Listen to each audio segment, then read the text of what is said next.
And that's what we are talking about.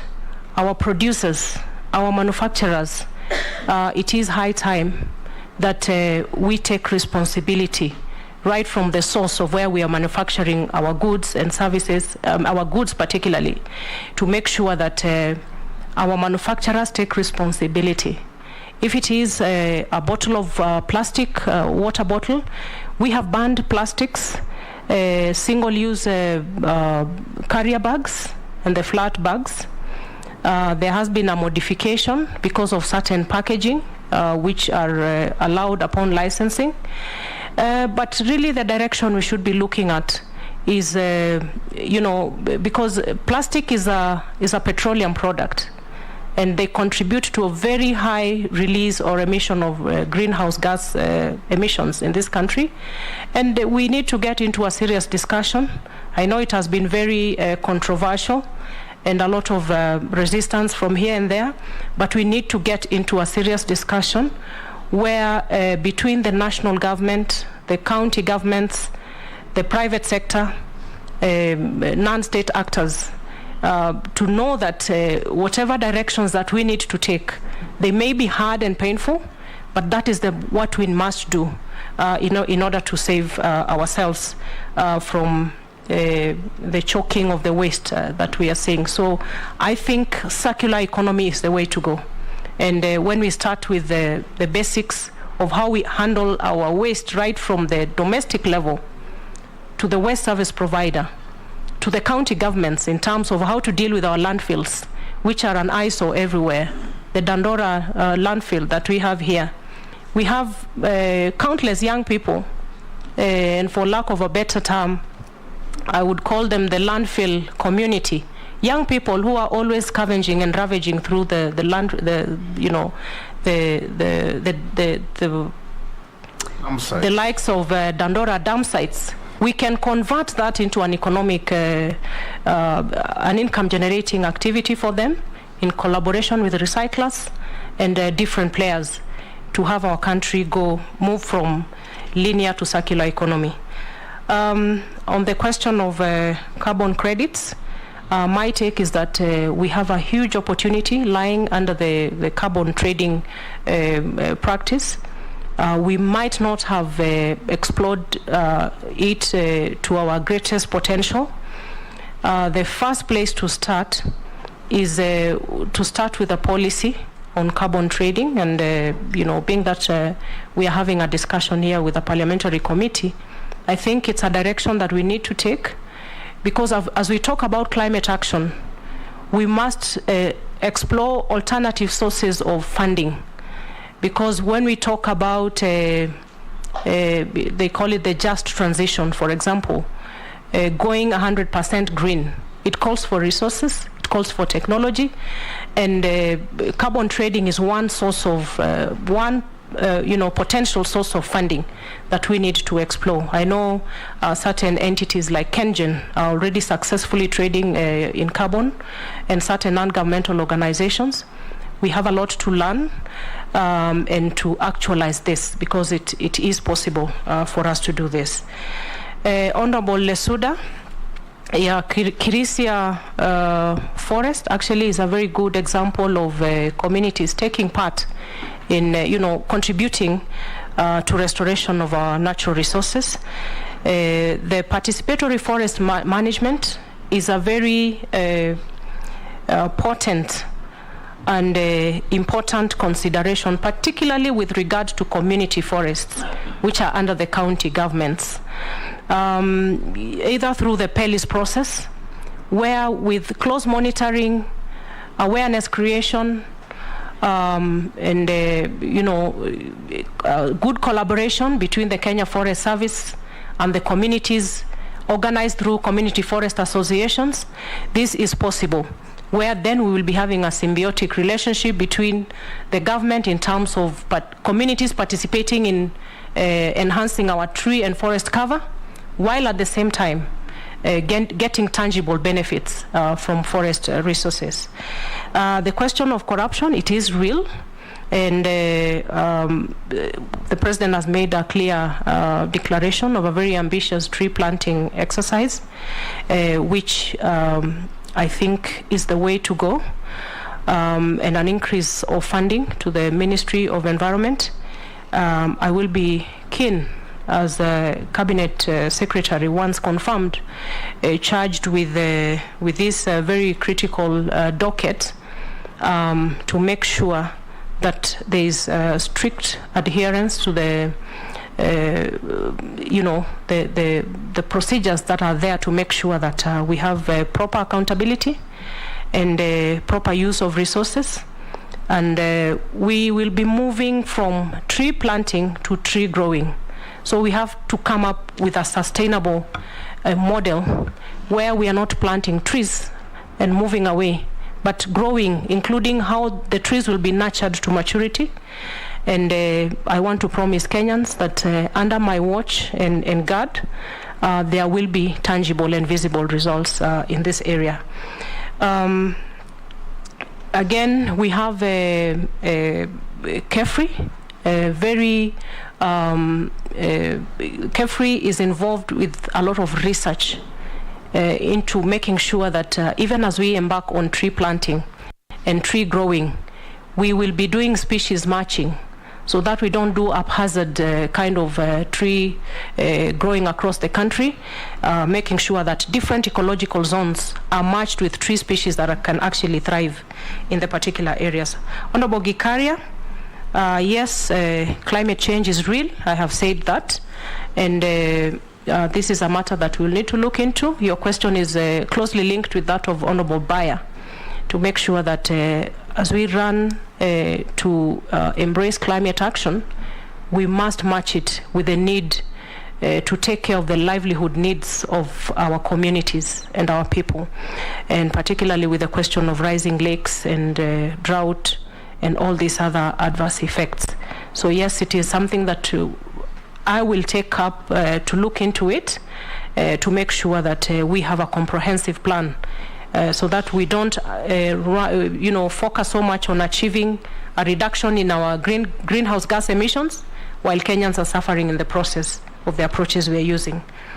Nairobi is a global city, being I think in the whole of the global south, it is only in Nairobi where we are hosting a UN agency, and it's none other than the UNEP, which is a very key agency in the issues that we are discussing, or those that are under my docket. The UN Habitat, again, is domiciled right here. The United Nations office in Nairobi. This presents a huge opportunity when we are speaking about the need to meet our obligations under the Paris Agreement.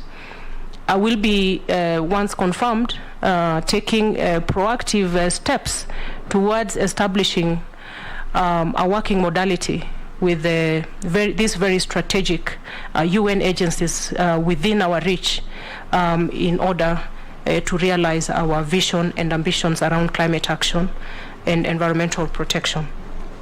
Honorable Mule, yes, COP 26, and we are in the run-up to the COP 27, which will be held in Egypt in the next few weeks, a week or so.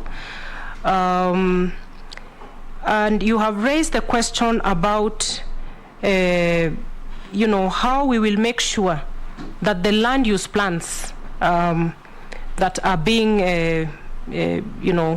actualized, or, the practice around large-scale land buyers.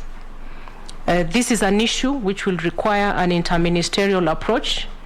The Ministry of Lands has a big chunk of a responsibility to play with regards to land use planning, and I know within the cabinet we have thematic committees, and this is an issue of grave concern that I will be taking up with my colleague in the lands docket, to make sure that we are having sustainable land use plans before any project is actualized. And again, NEMA is under my docket, the docket that I'm interviewing for. And land use planning the need for very serious environmental impact assessments to be done before any such projects are set up is an issue that I will be taking up once confirmed for this position. Honorable Emase, the need for close collaboration between the county and national government, that cannot be overemphasized. The fourth schedule of our constitution, in dividing the functions on environment between national and county government, the function of environment, the conservation of the environment and natural resources lies squarely within the national government. But at the same time, the questions of air pollution, noise pollution are devolved. And again, under the fourth schedule, we have certain national government policies that the counties are mandated to implement with regard to soil and water conservation and even forestry. So you find that there's a very intricate link between what is to be done by the national government and what is to be done by the county government, and that leaves me with a responsibility to take up the need to engage with the Council of Governors to make sure that we are well coordinated and we see some good results in the area's environment. Thank you. Thank you. Koech, Amisi, Raso, Ferdinand. Oh, Shuria, you want? You have not done the right thing. Raise your flag. Yes. So let's start with Koech, Amisi, Shuria, Raso, Shuria. Then we come to Rehab. We come to Ferdinand. We can take all of you now. Soipan, you'll take all these honorable members' concerns. Each one of you one issue, please. Okay. Koech. Thank you, Chair. Mishi, did you raise as well? Okay, you'll be the last. Thank you, Honorable Soipan. You mentioned the issue of Mau. You and I have been very passionate, but on different ends, about restoration of Mau.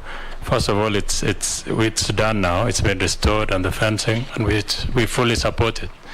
But in the process, many of the people who were pushed out of Mau still hang around there. It's still a problem to the forest and to themselves, because they are grouped in villages, small villages around the forest, which is a threat again, because they might just go back.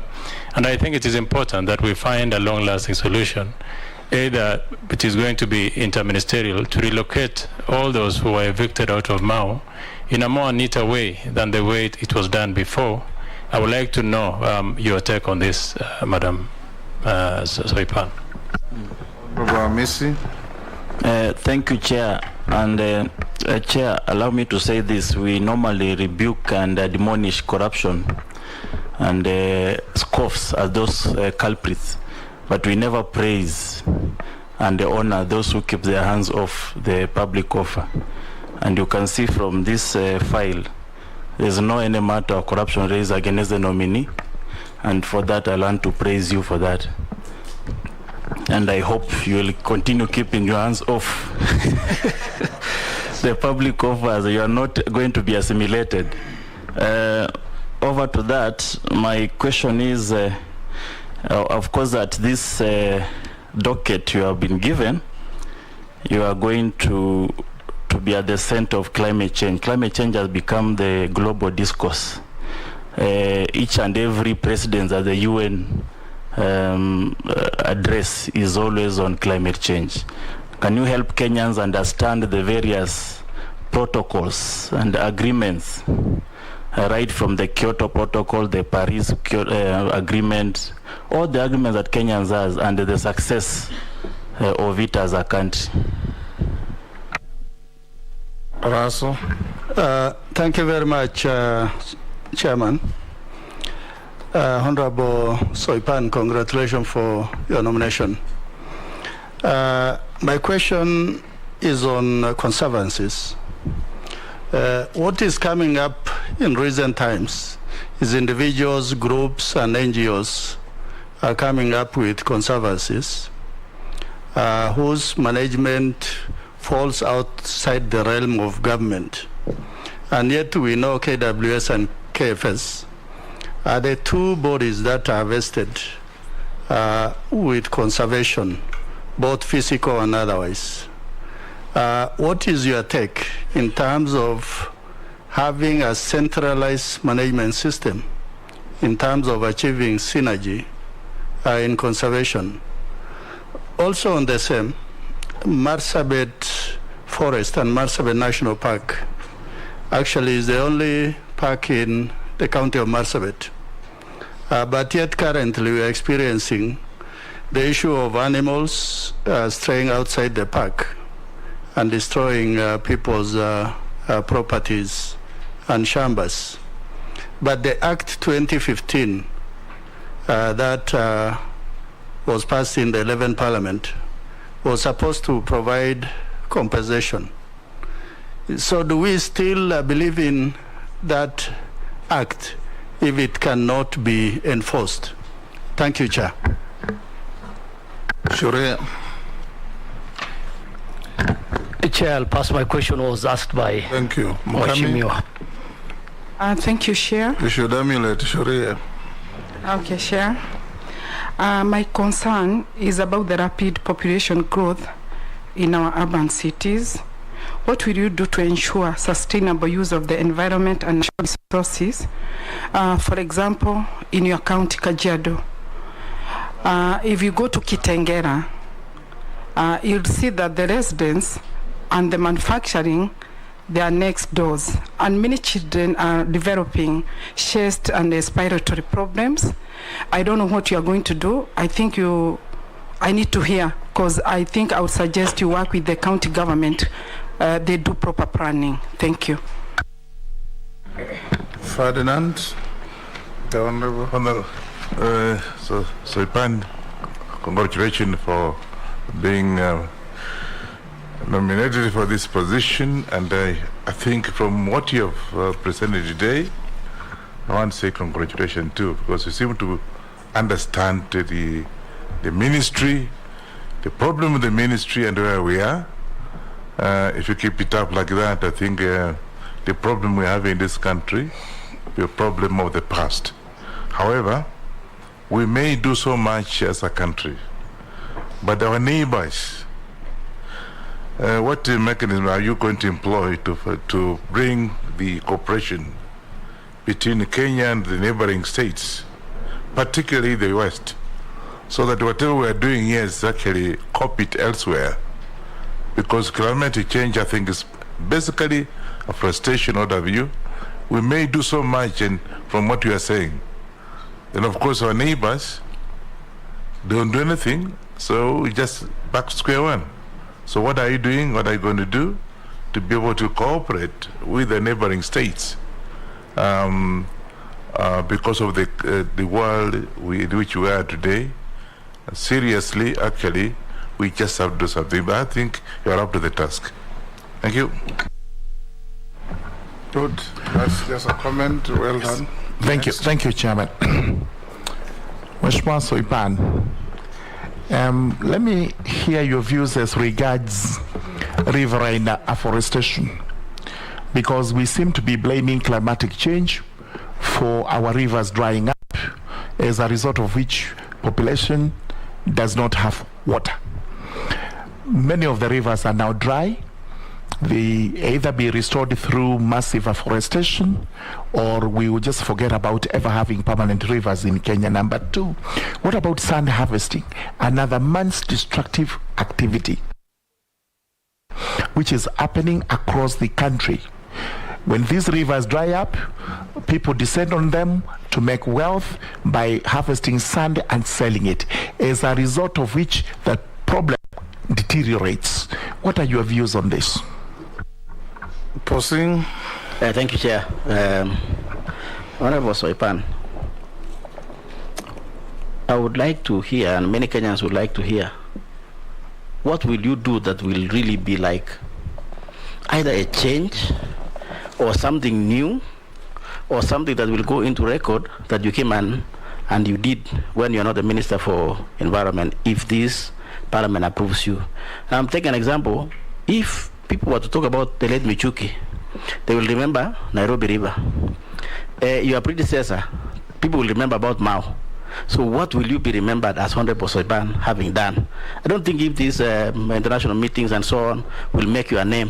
What will make you a name? And finally, when people talk about environment, Honorable Chair, through you, Honorable Soipan, people talk about green areas.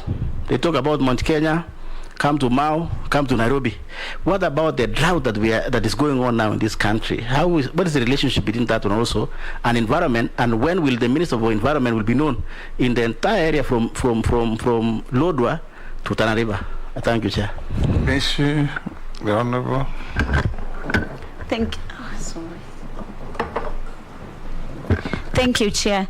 To the nominee, I just want to talk about two areas which I feel that the minister, or rather the government, has not tapped on the potential it has. One, it is the issue of the mangrove forest, which is in Lamu and Tana River, and it's about 60% of the mangrove in Kenya. That is an area which you need to look at and know what plans you have to ensure that as part of afforestation, you can tap on that. The other issue is our econ tree, the baobab. The information we are having right now, it is that there is a certain organization, and I think the name is Ariba Seaweed International Limited, which they have employed some guys in the area of Kilifi Tezo. They uproot these baobab trees and they transport it to Georgia in United States of America. So I think Kenya is a signatory to the Declaration on Deforestation and Land Use. So you need to check on this area and see how you can rescue these icon trees. The other issue, I want to echo what Mheshimiwa Mukami has just said on the issue of environmental assessment. We have mining in Coast Region in Kwale, and that is the titanium. So recently what we have found is there is some negative effect in terms of disease, and there is skin disease. So many people experiencing a skin disease as a result of the titanium. So this is also an area you need also to know. Anytime there is mining, you need to do an effective environmental assessment to know the impact, whether negative and even positive. I thank you. Thank you. Soipan, you can proceed to answer or respond to those. Thank you, Honorable Chair. We'll start with a question by the Honorable Nelson Koech on the Mao Forest, the plight of the evictees. I know it's the subject of a court ruling that was made recently, but I must state that just like I said, in the process of conserving our environment, we must not forget the plight of Kenyans affected by certain actions that happen. Kenya is right in step with regards to the international standards on evictions and what to do with people affected by such evictions. And these are Kenyans, even from a human rights perspective, who still have dignity bestowed upon them. And I will not talk much about